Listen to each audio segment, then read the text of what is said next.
Hey, welcome to Radicalize Me. So I wanted to do a little timely thing here.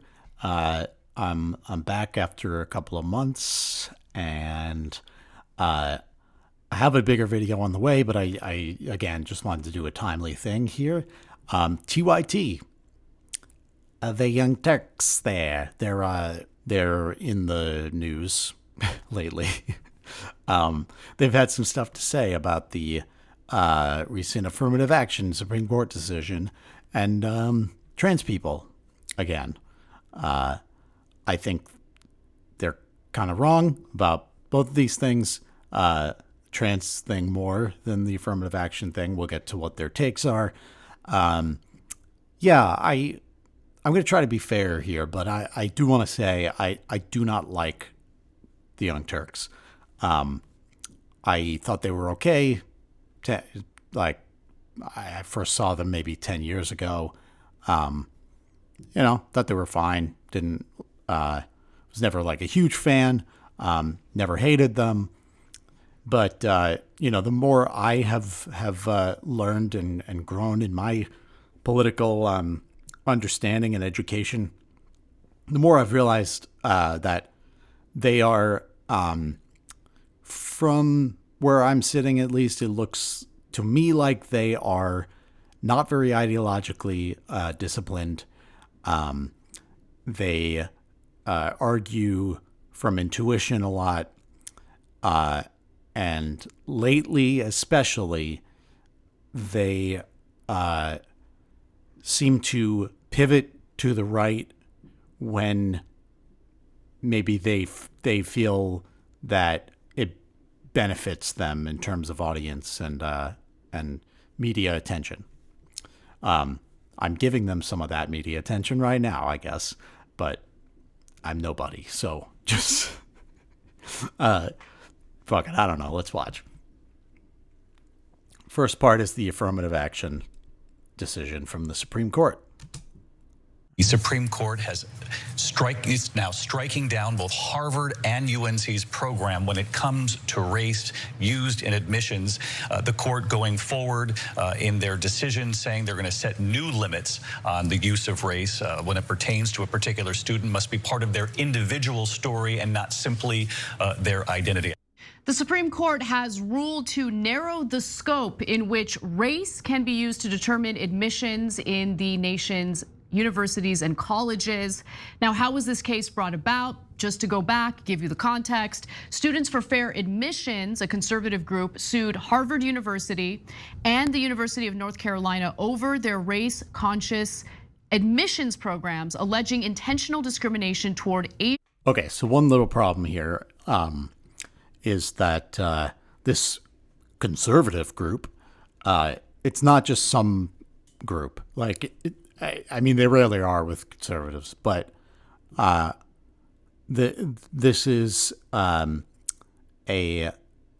political group that does these targeted acts meant to tear down established precedent and established policy that has come from the left or liberal side. So in this case, affirmative action. We'll see if they get to any of that. I haven't watched the whole thing yet. But in what I've watched, I've watched at least several minutes of this already, and they do not mention that. They do not mention that there was no standing in this, meaning there was no established harm or damage done by Harvard's affirmative action policies. So this is just a conservative attack group bringing a case out of thin air that the far right Supreme Court took on, and regardless of the fact that there was no reason to take it on. Asian American applicants. So the court held in an opinion for the conservative majority written by Chief Justice John Roberts that Harvard and UNC's admissions programs violate the Equal Protection Clause of the 14th Amendment. And that was the constitutional argument that the plaintiffs brought forward in this case. And the Supreme Court justices, the majority of them, agreed with that. The vote was 6-3 in the UNC case and 6-2 in the Harvard case, with Justice Ketanji Brown Jackson recusing herself in the Harvard case specifically. Now, both programs, according to John Roberts, who's the Chief Justice of the Supreme Court, lack sufficiently focused and measurable objectives warranting the use of race, unavoidably employ race in a negative manner, involve racial stereotyping, and lack meaningful endpoints. We have never permitted admissions programs to work in that way, and we will not do so today. Now, race can still be considered, although in a far more limited way in the admissions process, and I'll explain how that works in just a moment. Before I do, Cenk, what do you think about this ruling? Okay, brace for impact, I agree with it. So I've actually said that I'm against affirmative action probably dozens of times on this show, but nonetheless, people are surprised whenever you go outside of orthodoxy. All right, so it's you can call it orthodoxy, but it's more about this thing where they argue from intuition. Listen to what Cenk actually says here. Affirmative action was definitely correct in the beginning. I'll give you a quick example of why. So for example, if you're, just pick a random profession, you're a longshoreman, you got a good job, it pays decent wages back then, right? It started in the 1960s. And that was because of unions, which Cenk is against, at least at his own company where he was a union buster. And you want to pass your job on to your kids. That makes sense. I get it. I get your motivation behind it. But at the time, only white people had those jobs. So they would constantly pass their jobs on to other white people, their kids, which again, as a parent, I get it, but we had to allow minorities to break into that system. And we had to do that at every level for jobs, universities, etc., because folks did not have an opportunity, okay? But after a while, it becomes stigmatizing. So I'll give you another anecdote. When I was in law school, oh, good. Another anecdote. And it's always this with reactionary backlash, which is what this is. Like, I'm not gonna, I'm not gonna argue that Cenk is like a complete, like on every single issue on the right or something, but like this is reactionary backlash, and it's always this argument. It's after a while it becomes stigmatized, or after a while it's become unnecessary. It's gone too far. It's this and that, and it's always wishy-washy, mushy-gushy, like there's no reasoning, there's no logic, there's no materialist perspective. It's just, I feel that it has gone too far, and in this case, he's also, and you'll hear this in a sec, that he's also doing the like pseudo leftist, like, it's stigmatizing because look how people stereotype because of affirmative action. So we should stop doing it. So it's just accepting the right's framing and then acting based on that rather than, fighting hard for what we know is right. I remember back then I was a Republican, and I remember being with a couple other Republican students, and I said about one of our classmates and someone who I was friends with, but they didn't know that. They said, oh yeah, I wonder how he got in here. And I thought and I said, by being a great student. But for them, every minority, it doesn't matter if they went to Harvard, Princeton, Yale, Stanford, nothing mattered. It was disqualified because of their race. Oh, they didn't earn it. And I think that has had a massively corrosive effect. Yeah, conservatives have a massively corrosive effect on society. This country against minorities. So I think it has now become counterproductive. I agree with the Supreme Court's decision. And the thing is again, it's accepting the rights framing, and it's Cenk is taking the conservative majority on the court at their word, right? This is just, oh, well, this is the interpretation, and it's because of this and the stigma, and they used it wrong, and it's only in this specific case, blah, blah, blah. Like, no. This is all part of a political project, and we know this, and it's obvious, and it's just stupid to play the oh, I'm moderate, and I'm sometimes I'm on the right, and like, it's stupid to do this, and it's useless, and it's damaging.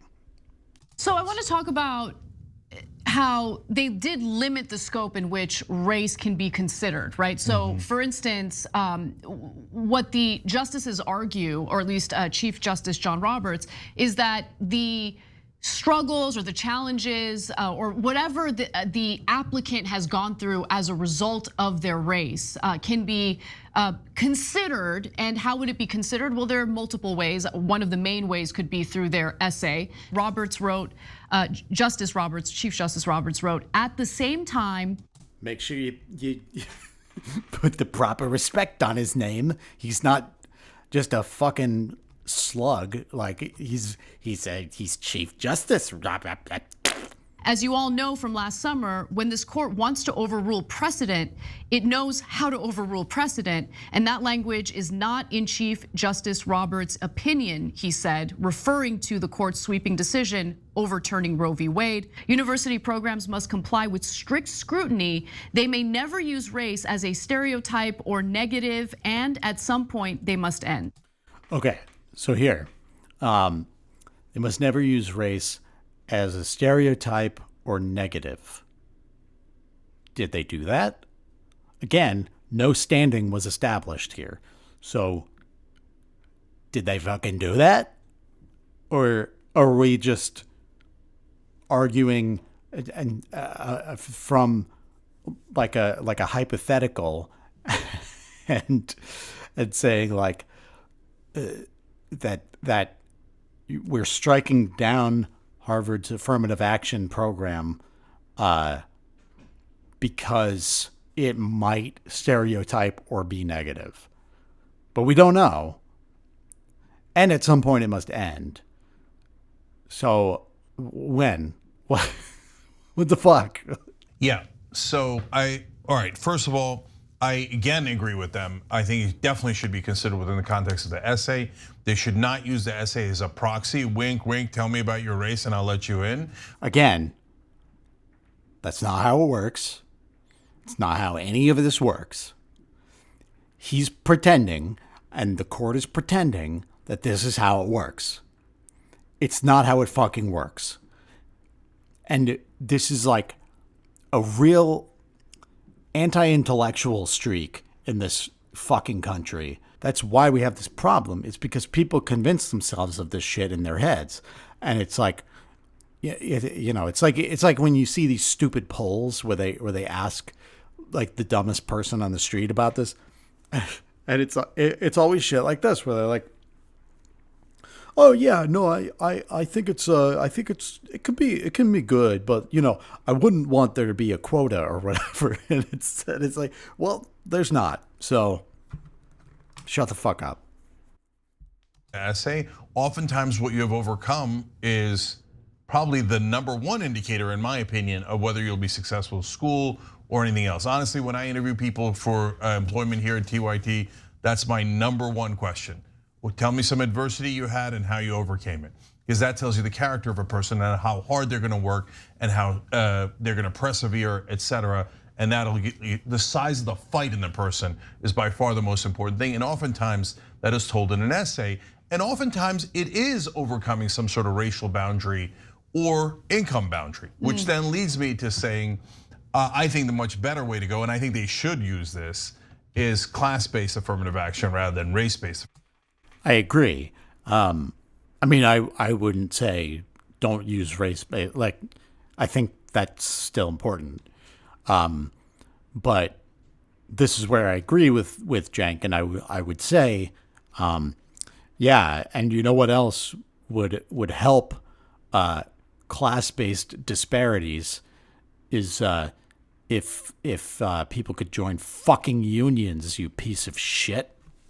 I don't know why a poor white kid in Appalachia, it doesn't have a bigger disadvantage than the Obama kids in Martha's Vineyard. I think class is a giant disadvantage. I think the poor are overwhelmed by the rich. Right. And then that leads me to the last point here in this context, Anna, sorry.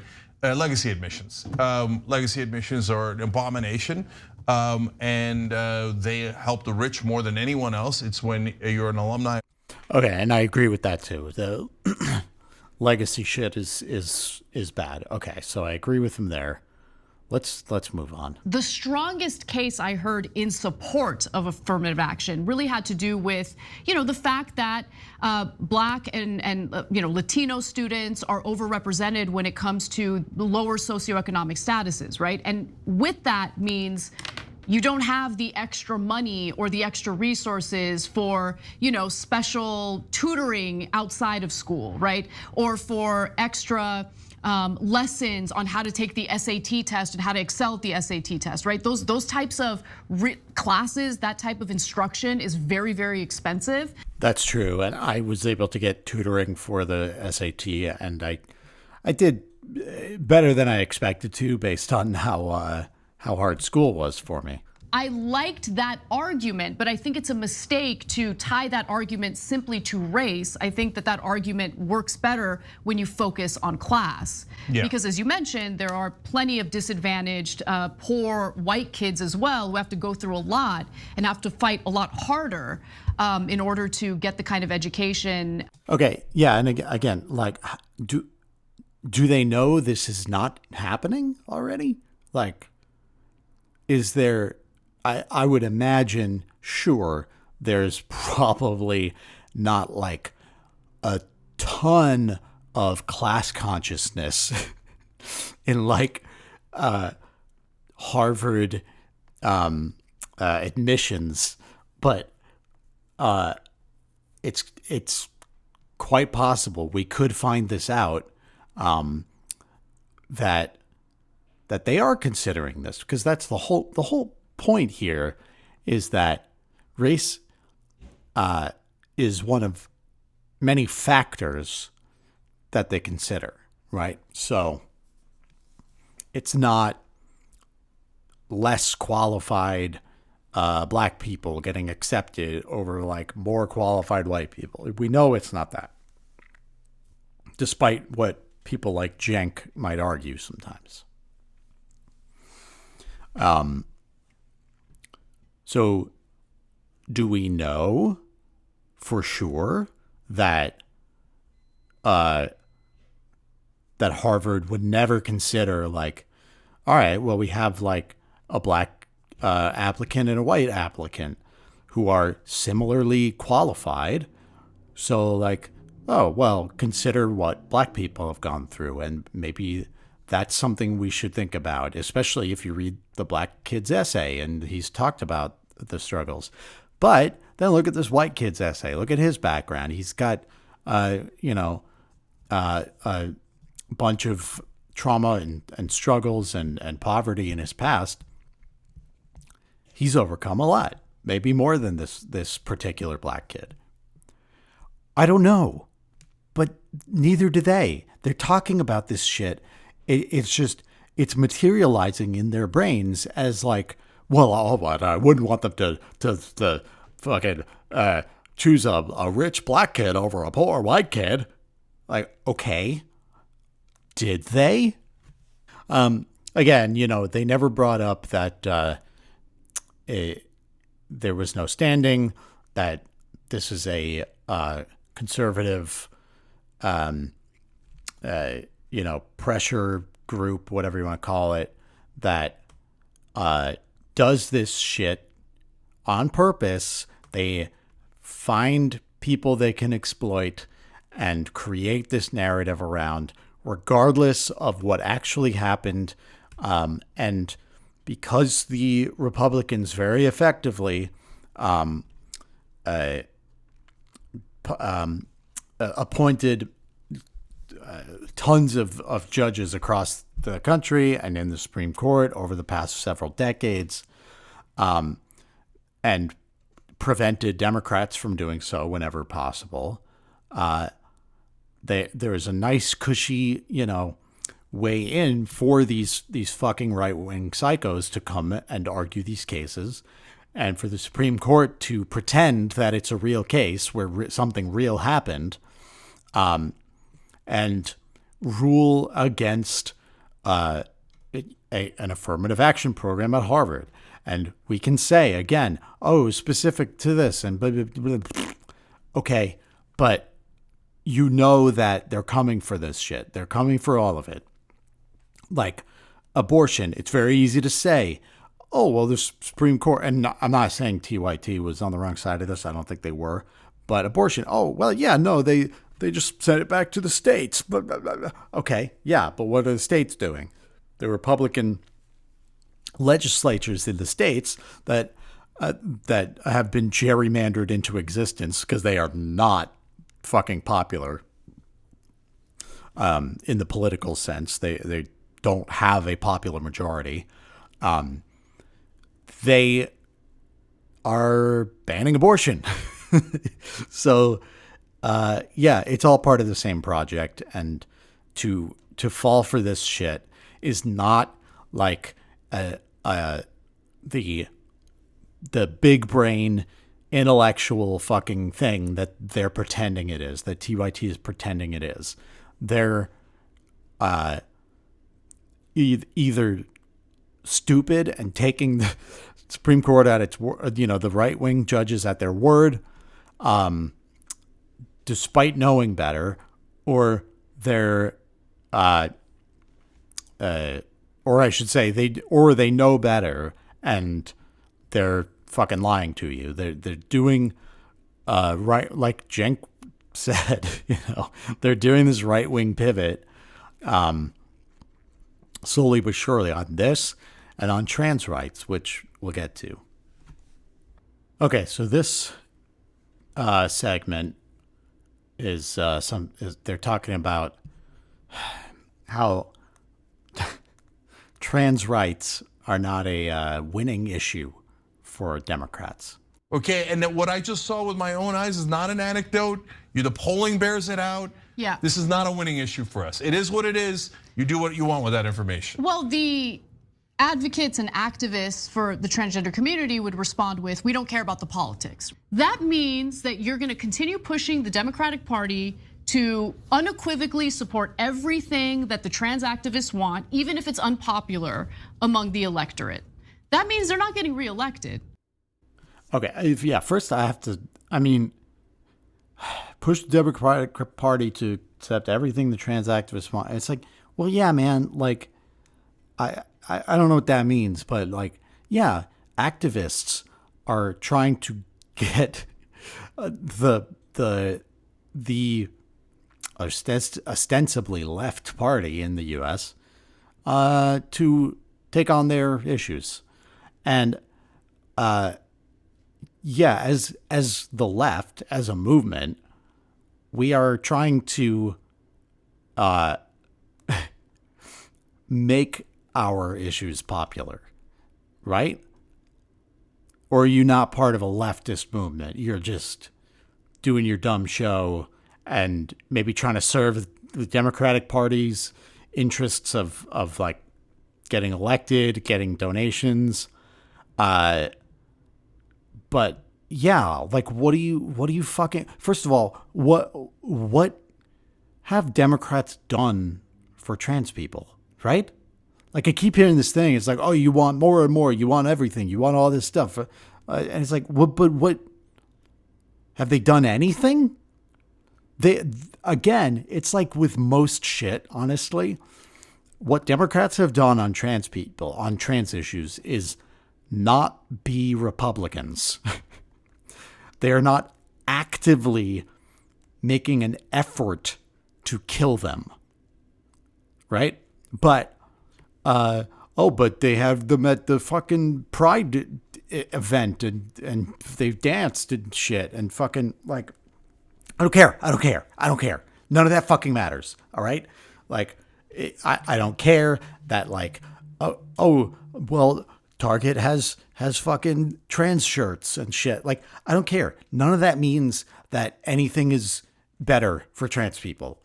It doesn't. And if Democrats can't do anything at all to stop this Republican onslaught, what fucking good are they?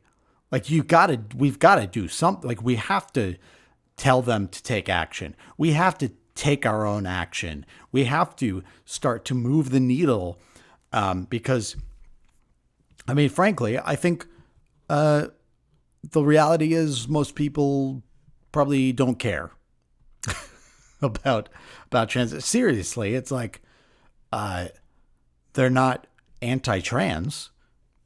I think most people would not support.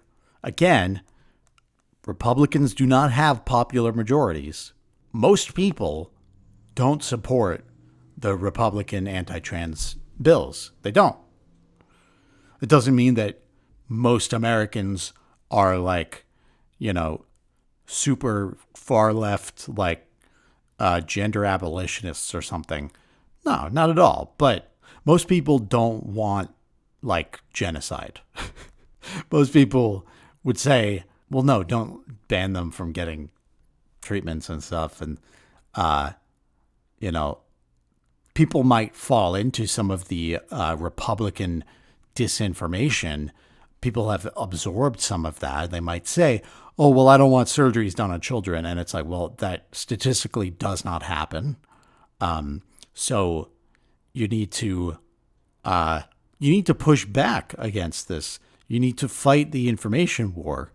Infowars.com. But they don't want to do that. They just want to say, oh, well, again, let's accept the right wing's framing of this and admit defeat in the fact that Republicans have effectively used media to muddy the waters on what's actually true about trans people, and then just give up. Just fucking give up on it, because we need Democrats to win every election until the end of time, or we're all fucked. That's the plan. That means they're going to lose to Republicans. Republican lawmakers who are passing draconian, disgusting legislation in various states right now as we speak against the transgender community. So how does that make you win exactly? No, that is incredibly selfish of activists. It's selfish of activists. Oh, Twitter video sucks, so it paused it for me. It's incredibly selfish of activists. What he's going to say here, I saw this before, that they're throwing trans people under the bus. So trans people are throwing themselves under the bus because their issues of, preventing genocide against trans people it's not popular. So if Democrats talked about it at all, which again they do not, if Democrats talked about it, even gave fucking lip service, then people would not vote for Democrats. And this doesn't bear out. We don't know that because again they don't. So, but he's saying, okay, if Democrats said anything about trans, people wouldn't vote for Democrats because it's not popular, and then Republicans would win with their anti-trans psychopathy, which also isn't popular. Again, but this is like what uh, the liberals do, and they're playing this game now. Cenk and Ana are playing this game now of blaming activists anytime Democrats lose. When, again, you don't talk about, well, why are there Republican majorities in so many states where they don't have a popular majority? And it's because of gerrymandering. It's because of court packing and the blocking of Democratic court nominees and all this shit that, like, I'm sure TYT brings up sometimes, but they conveniently forget it when we're talking about, like, trans rights or, activists' concerns, because we can't have a materialist perspective that actually weighs everything. We need to treat everything like it's in a vacuum so that we can blame activists when stupid, lame, right-leaning, neoliberal, fucking pathetic Democrats lose elections because they are completely without any charisma or compelling rhetoric or ideas whatsoever. It's your fault, trans activists. Are betraying their own community. Because when you say I don't care about elections, who cares about the Democrats? That isn't the point. The Republicans introduced over 600 bills against the LGBTQ community. And Democrats are in charge of the presidency and the Senate. They had the House until recently. What changed? All of that shit has been happening while they're in charge. Like, you could force something through federally that would, counteract or at least challenge these fucking, state level Republican bills. But they don't. They don't do anything.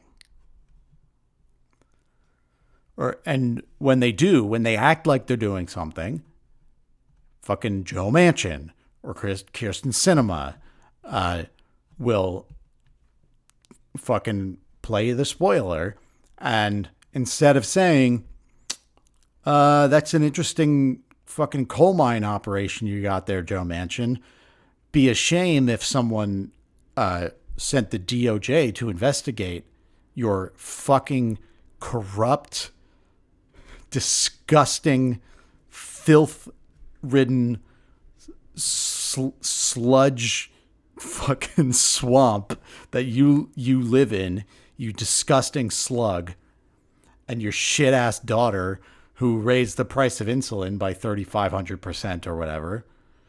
Be a shame if someone fucking looked into that shit. Although, if I got a yes vote, perhaps I might forget about all of that. I think I'd be so distracted by your yes vote. Like, do you think Lyndon Johnson would have put up with this shit? Not a chance. Not a chance.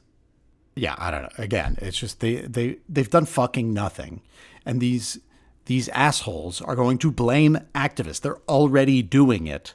They're going to blame activists when Democrats lose, when really this is probably this is not it's probably that Democrats are losing their fucking base or their potential base by doing fucking nothing about these big ticket things. Like, what's not a fringe issue? And I don't think trans rights are really a fringe thing or really a fringe concern either. I think a lot of people are concerned. But it's very much not fringe? Abortion. What the fuck have they done on that? Nothing. Roe was an incredibly popular decision. Women's issues And it's, of course, like non-binary and trans male issues too, but feminist or femme person issue is wildly galvanizing, and they've done nothing. So fuck off with that shit. That's because of elections. And over 70 of them have already passed. When you say, I don't care about winning and I don't care about elections, what you're saying is, I'm super selfish leftist activist and I'd like to build my cloud. But meanwhile, I'm willing to throw trans people and the entire LGBTQ community under the bus, knowing that these bills are good. This is pure fucking projection now, because he just described himself. They want their stupid show to be successful, and that's why they did a turn back to more liberal messaging several years ago, and that's why they are backsliding on trans shit. This is why they are treating the Supreme Court affirmative action decision as a legitimate decision that we can take them at face value about. This is why they're doing this. I think he wants his dumb little show. I don't think he cares if Democrats win, to be quite honest. I don't think Democrats care if they win, to be quite honest, because they actively work against themselves much of the time. So pure projection. Gonna pass because we're laser focused on a losing issue. And by the way, you schmucks, you're falling exactly into the right-wing trap. The Republicans, they tried everything. They tried anti-gay stuff, it didn't work. They tried trans bathrooms. We're falling into the right-wing trap by countering right-wing propaganda. That's the wrong thing to do. You've fallen into the right-wing trap when you advocate for the minorities they're trying to kill. The way that you don't fall into the right-wing trap is by doing nothing, you fucking fool. Remember that? Mm-hmm. That didn't work. Kicking the transgender community out of the military, that didn't work. They drilled in until they finally found a little tiny nugget of like, hey, trans folks in like competitive sports seems a little bit much. And you don't engage them in that fight. They lose on everything else. Okay, I can't fucking do this Twitter video. I don't know what he's fucking even saying here. Like, we're supposed to do nothing, right? That's what he said. Ah, God, this is so stupid, man. So again, like, these are not ideologically sound actors who are committed to a leftist or progressive or socialist agenda. They're not. They're not socialists. I doubt that either of them has like read anything, at least not taken to heart anything in the Marxist canon. They do not have like a materialist perspective. Their analysis sucks. Like this shit is meaningless. And again, they just feel it out, man. It's just vibes. Like, it's really interesting because you can look and find from just several months ago, a year ago, you can find them singing a completely different tune on trans people. You can find them like defending trans people against right-wing psychos and the barrage of right-wing disinformation and media smears. So you got to wonder what happened, with this shit and with Ana claiming that people are calling her personally a birthing person, which is not what happens. I don't know what to say, man. Like, this is not good analysis. And maybe I'm not doing good analysis right now either. I'm fucking exhausted. But hopefully I've gleaned something from this for everyone listening, because I want it to be clear what damage these two are doing and why it's damaging. Why this empty, vapid, like just kind of vague lefty shit is dangerous. Like you need to have ideological vigor. You need to have ideological discipline. And that doesn't mean orthodoxy like Cenk was saying earlier. But if you don't know how to materially analyze, the structures at hand,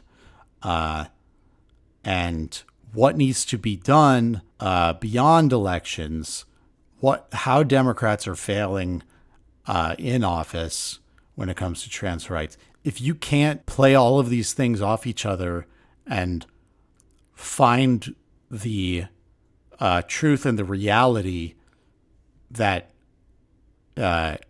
balances out between them all, you're not doing anything. You're just shouting your feelings. So thanks for watching / listening. We'll be back soon with more. Please like and comment and subscribe, and see you next time.